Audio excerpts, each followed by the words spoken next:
Hello, hi, welcome and welcome back to నా చిన్ని life. ఎలా ఉన్నారు? ఏం చేస్తున్నారు? నేనైతే మంచి లాంగ్ వీకెండ్‌కి ఫుల్ రెస్ట్ తీసుకున్నాననమాట. ఈ ఎండాకాలానికి ఏ పని చేయబుద్ధి కావట్లేదు. అలా పడుకొని ఉండాలనిపిస్తుంది. కిచెన్‌లో అస్సలు వంట చేయబుద్ధి అవ్వట్లేదనమాట. ఫ్రైడే మే డే కాబట్టి holiday. Regular weekend Saturday, Sunday కూడా హాలిడే ఉంటుంది కదా! ఫ్రైడే అయితే మంచిగా ఫుల్ రెస్ట్ తీసేసుకున్నాను. అండ్ సాటర్డే అయితే మార్నింగ్ నాకు 5:45కే మెలుకువ వచ్చిందనమాట. ఏదైనా మంచి బ్రేక్‌ఫాస్ట్ చేద్దాం. అసలు చాలా రోజులైంది. ఎప్పుడు ఇడ్లీయే తింటూ ఉన్నాం కదా అని చెప్పి అనుకోని లేచాను. అండ్ లేచి మంచిగా ఫ్రెష్ అప్ అయిపోతూ ఉన్నాననమాట ఇక్కడ.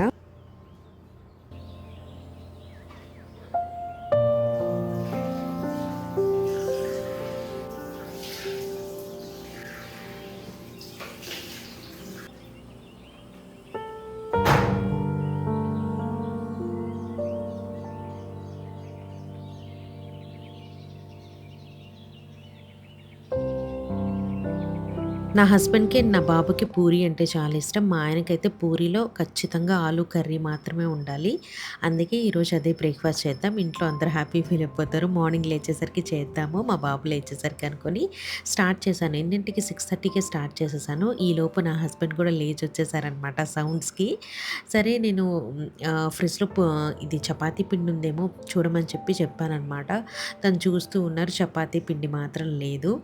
ఏదైతే ఇప్పుడు నేను చేద్దాం అనుకుంటానో అప్పుడే అది అయిపోయి ఉంటుందనమాట. సరే బ్లింకిట్‌లో ఆర్డర్ పెట్టమని చెప్తే నా హస్బెండ్ బ్లింకిట్‌లో ఆర్డర్ పెట్టారు. ఇంకా అదొక 10 మినిట్స్‌లో అయితే వచ్చేసింది. ఒక్కొక్కసారి ఇలా బ్లింకిట్, జెప్టో సమయానికి మంచిగా ఉపయోగపడతాయి అనిపిస్తుంది. అలాగే ఒక్కొక్కసారి అయితే ఎక్కువ ఖర్చు పెట్టేస్తాము ఇలా ఉంటే అని చెప్పి కూడా అనిపిస్తదనమాట. అండ్ ఆలు అయితే by one get one free అని చెప్పి 500 గ్రామ్స్‌కి పెట్టాడు. వరస్ట్‌గా ఉంది. అందుకే ఆఫర్ పెట్టుంటాడనమాట. అండ్ ఇక్కడైతే హ్మ్, నేను మైదా పిండితో చేయనండి పూరి. చపాతీ పిండితోనే చేస్తాను. నేను మోస్ట్‌లీ ఇప్పుడు ఆశీర్వాద్ ఆటానే యూజ్ చేస్తాను. పూరీకైనా, చపాతీకైనా మంచిగా సాఫ్ట్‌గా వస్తాయి. ఆల్రెడీ నా టప్పర్‌వేర్ డబ్బాలో ఉన్నది కొంచెం బౌల్‌లో వేసుకున్నాను. ఈ ఫ్రెష్ ప్యాకెట్ వచ్చేసరికి ఇప్పుడు ఫిల్ చేసి పెట్టాననమాట. ఇంకా పూరి పిండి కలిపేసి కొంచెం గట్టిగా కలపాలి. లేకపోతే మనకి ఆయిల్ ఎక్కువ పీల్చుకుంటుంది.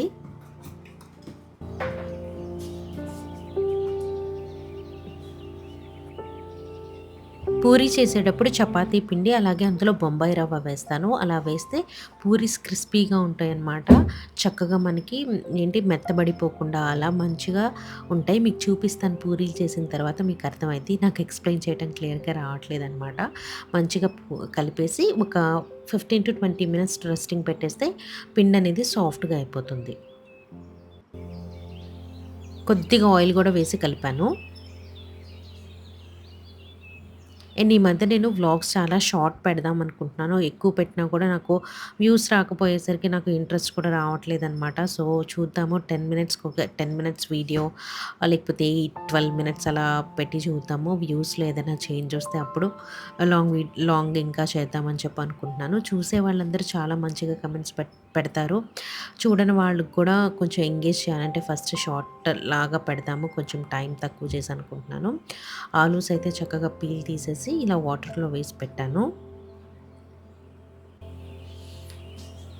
నేనెప్పుడు ఇదే స్టైల్ కర్రీ చేస్తాను పూరీలో. నాకు చాలా ఇష్టం. బయట హోటల్స్‌లో అయితే మనకి శనగపిండి గూడా వేసి చేస్తారు కదా! ఆ స్టైల్‌లో అయితే నేను చేయను. చాలా సింపుల్ తక్కువ ఇంగ్రీడియెంట్స్‌లో ఈజీగా ఒక 15 మినిట్స్‌లో ఈ కర్రీ అయితే అయిపోతుంది. ఒక మా మేము ముగ్గురు ఉంటాం గదా ఇంట్లో. 3 ఆలూస్ అయితే తీసుకున్నాను. ఒక ఆనియన్స్ తీసుకొని సన్నగా చాప్ చేసేసాననమాట. కుక్కర్‌లో చేయాలి ఇదైతే. ఒక కుక్కర్ పెట్టేసుకొని కొద్దిగా ఆయిల్ వేసుకోండి. నేనైతే కొంచెం ఎక్కువ ఆయిల్ వేసేసాను. తరిగిన ఉల్లిపాయలు, పచ్చిమిర్చి వేసేసేయాలి. ఆలు గూడా వేసేసి హై ఫ్లేమ్‌లో ఒక 5 మినిట్స్ పాటు ఇలా సాటే చేసుకోండి. ఇలా మనం వేయించుకునేటప్పుడే కొద్దిగా పసుపు, ఉప్పు వేసేసేయాలి. అలా వేసి ఒక 5-10 మినిట్స్ మనం మీడియం టు హై ఫ్లేమ్ పెట్టుకొని చక్కగా ఇలా ఫ్రై చేస్తూ ఉండాలనమాట. ఈ పక్కన నేను కౌంటర్ టాప్ మీద పడ్డవి అన్నీ గూడా కొంచెం క్లీన్ చేసేసుకుంటూ ఉన్నాను. ఎప్పటికప్పుడు ఇలా క్లీన్ చేసుకుంటూ ఉంటే కిచెన్ నీట్‌గా ఉంటుందనమాట. మీరు అడుగుతూ ఉంటారు కదా! ఎలా మెయింటైన్ చేస్తానని. నేను వంట చేసేటప్పుడే సైడ్ ఇవన్నీ పనులు చేసుకుంటూ ఉంటాను. ఇప్పుడు కొద్దిగా కారం వేసేసి 2 మినిట్స్ సాటే చేసి వాటర్ పోసేసి మనం ప్రెషర్ కుక్కర్ పెట్టేసేయాలనమాట. ఒక 5 విజిల్స్ మీడియం ఫ్లేమ్‌లో పెడతాను. హై ఫ్లేమ్‌లో పెట్టను నేను. హై ఫ్లేమ్‌లో పెడితే వాటర్ వచ్చేస్తూ ఉంటుంది మన కుక్కర్‌లో. మీరు అబ్జర్వ్ చేశారో లేదో, మీడియం ఫ్లేమ్ పెట్టామనుకోండి అంత వాటర్ పైకి రావు. సో, ఒక 4 మా కుక్కర్‌లో అయితే 4-5 విజిల్స్ అయితే పెడతాను.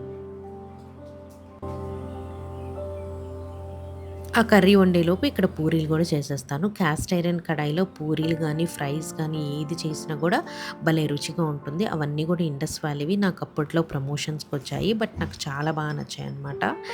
అండ్ పూరి గూడా పిండి గూడా రెస్టింగ్ అయిపోయింది. ఇప్పుడు కొంచెం సాఫ్ట్ అయింది. పూరీ ప్రెస్ ఉంటే ఈజీగా వచ్చేస్తుంది. మా అమ్మ వాళ్ళ ఇంట్లో అయితే చక్కగా పూరీ ప్రెస్ ఉంది. నా దగ్గర లేదు. అయినా నేనెప్పుడో నెలకొకసారైనా చేస్తానో లేదో పూరీలు. ఎక్కువ చేసుకునే వాళ్ళకైతే పూరీ ప్రెస్ ఉంటే ఉపయోగం అనమాట. కిచెన్‌లో నుంచుంటే అబ్బా! చెమటలు పడుతున్నాయి. మామూలుగా లేదు. ఎప్పుడెప్పుడు వంట చేసేసి బయటికొచ్చేయాలా అనిపిస్తుంది. అన్నీ గూడా చక్కగా నేనిలా ప్రెస్ చేసుకొని పెట్టుకున్నాను. కొంచెం మందంగా చేయాలి. లేకపోతే పూరి పొంగదు.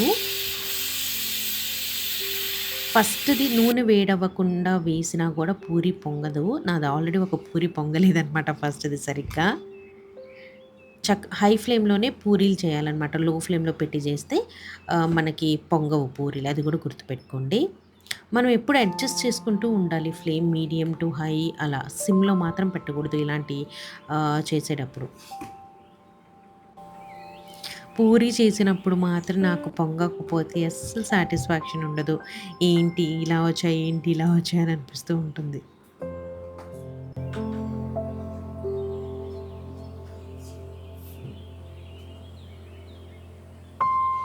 ఈ వ్లాగ్‌లో జస్ట్ నేనేం బ్రేక్‌ఫాస్ట్‌కి ఏం ప్రిపేర్ చేశాను అండ్ లంచ్‌కి ఏం చేశాను అనేది మాత్రమే చూపిస్తాను. అంతకు మించి నేను ఎక్కువ షూట్ కూడా చేయలేదండి. ఎందుకో ఇంట్రెస్ట్ కూడా రావట్లేదు. మీరే నాకు మోటివేషన్ ఇస్తూ ఉండాలి. అన్ని పూరీలు కూడా చక్కగా పొంగాయి. మా బాబయితే ఇంకా లెగవలేదు. అండ్ నా కర్రీ కూడా రెడీ అయిపోయింది. జస్ట్ 4, 5 విజిల్స్ వచ్చిన తర్వాత తీసేసి కొంచెం ఆలూని స్మాష్ చేసి, కొత్తిమీర వేసి గార్నిష్ చేస్తే కర్రీ రెడీ అయిపోతుంది. అండ్ నేను నా హస్బెండ్ కలిసి ఇద్దరం బ్రేక్‌ఫాస్ట్ చేస్తున్నాం. మా బాబు కోసం ఒక ప్లేట్‌లో తీసైతే పెడుతూ ఉన్నాను. తను లేచిన తర్వాత తనకి పెడతాననమాట. రీసెంట్‌గా ఈ నైట్ డ్రెస్ అయితే నేను తీసుకున్నాను. ఒక షార్ట్ వీడియో కూడా పెట్టినట్టున్నాను. ఇది జియో బ్రాండ్ నైట్ డ్రెస్ అండి. యాక్చువల్‌గా నేను ఒక 5, 6, 7 ఇయర్స్ ముందట ఇలాంటి నైట్ డ్రెస్ సేమ్ కలర్‌లో తీసుకున్నాను. అది ఫేడ్ అయిపోయింది. పాతబడిపోయి టైట్ కూడా అయిపోయిందని చెప్పి ఇంకోటి తీసుకుందామంటే నాకు ఏవి నచ్చట్లేదు. మళ్ళీ ఇదే కలర్ తీసుకున్నాను అందుకని చెప్పి. చాలా బావుంటుంది. క్వాలిటీ వైస్ కూడా బావుంటుంది. అండ్ పూరి అయితే సూపర్ టేస్టీగా ఉంది. కర్రీ అయితే ఎక్సలెంట్ పూరి కన్నా కూడా చాలా బావుంటుంది. ట్రై చేయండి ఎప్పుడైనా. మళ్ళీ ఇది అన్నంలోకి బాగోదు. ఓన్లీ ఇలా చపాతీలోకి బావుంటుంది. మళ్ళీ ఇందులోకైనా కూడా బావుంటుంది. మళ్ళీ ఇది మధ్యాహ్నం షూట్ చేసిన వీడియో. చెప్పాను కదా! ఓన్లీ నేను మార్నింగ్ కుకింగ్ అంటే బ్రేక్‌ఫాస్ట్ చేసే సీన్స్, లంచ్ సీన్స్ మాత్రమే షూట్ చేశాను. లంచ్‌కి ఏంటంటే పప్పుచారు చేసుకున్నాను. అంతకన్నా కంఫర్ట్ ఫుడ్ ఈ ఎండాకాలంలో ఏముండదు. వెజిటబుల్స్ ఏమి కట్ చేసే ఓపిక లేక ఇక్కడ చక్కగా ఆనియన్స్‌తో ఆమ్లెట్ వేస్తూ ఉన్నాను. ఒకళ్ళు అడిగారు కూడా ఎలా వేస్తారు అని చెప్పి. చాలా సింపుల్. నేనైతే పచ్చిమిర్చి కొంచెం ఎక్కువ వేసుకుంటాను. సన్నగా తరిగిన ఉల్లిపాయలు అండ్ తర్వాత కొద్దిగా కారం, పసుపు, కొత్తిమీర వేస్తారు కొంతమంది. నాకు కొత్తిమీర వేస్తే అస్సలు నచ్చదనమాట. ఇంకా నేను 3 ఎగ్స్ బీట్ చేసి అయితే వేశాను. ఒకే పాన్‌లో చక్కగా ఇంత పెద్ద ఆమ్లెట్ వచ్చేసింది. ఇది నెస్టేషియా పాన్ అనమాట. చాలా అంటే చాలా నచ్చింది నాకు. ఆమ్లెట్స్ వేసుకోవడానికి, ఫిష్ ఫ్రైకి సూపర్‌గా పనిచేస్తుందనమాట. And yeah! That's my lunch plate. చాలా కంఫర్టింగ్‌గా ఉండింది. నేను డిన్నర్‌కైతే మేము బయటికెళ్ళాము. యాక్చువల్‌గా మా తోటికోడలు వాళ్ళు మాకు ట్రీట్ ఇచ్చారనమాట. అందుకని చెప్పి ఇంకా లంచ్ తినేసిన తర్వాత ఖచ్చితంగా మ్యాంగో తింటాము. మ్యాంగో తినేసి కొంసేపు పడుకొని అలా 6కి లేచి బయటికెళ్ళాము. Yeah! That's it for the video. Bye.